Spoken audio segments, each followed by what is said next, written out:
कभी कभी जो हम सुनते हैं वो सच नहीं होता, लेकिन उस वक्त वो हमें सच से भी ज़्यादा डराता है।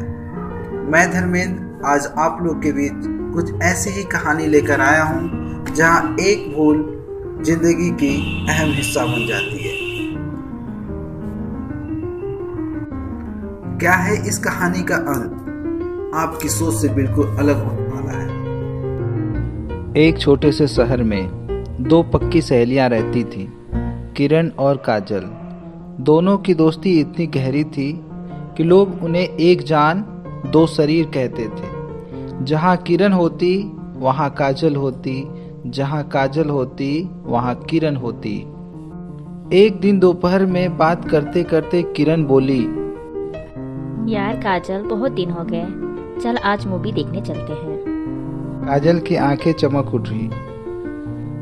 चलो ना, सच में चलो ना, रात 7 बजे वाला शो देखते हैं।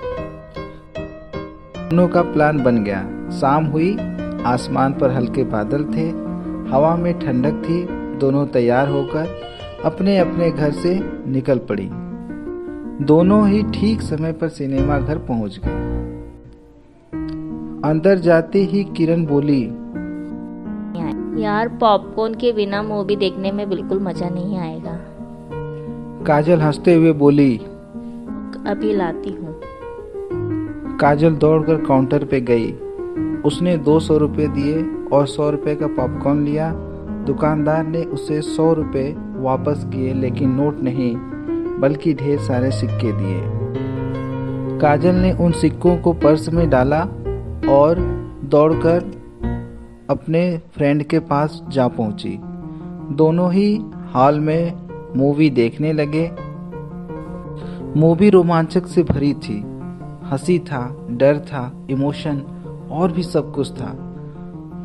मूवी देखते देखते पता ही नहीं चला कब 2 घंटे बीत गए और शो समाप्त होता है। रात के करीब 9 बजे शो खत्म हुआ। दोनों बाहर निकली तो मौसम बदल चुका था। तेज हवा चल रही थी, हल्की हल्की बारिश शुरू हो चुकी थी।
छन की आवाज आने लगी, जिसे सुनकर काजल रुक गई और काजल के रुकते ही आवाज भी रुक गई।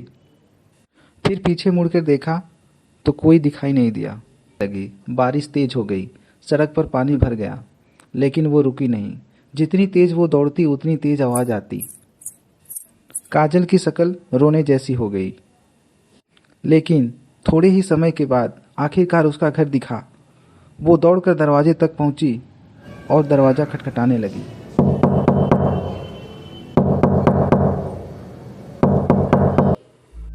दरवाज़ा खुलते ही काजल अंदर घुसी और बहुत ज़ोर से दरवाज़ा बंद किया। अब जाके उसकी सांस सामान्य हुई। घबराहट में काजल ने अपना पर्स बेड पर फेंका और तभी फिर से वही आवाज़ उसे सुनाई दी।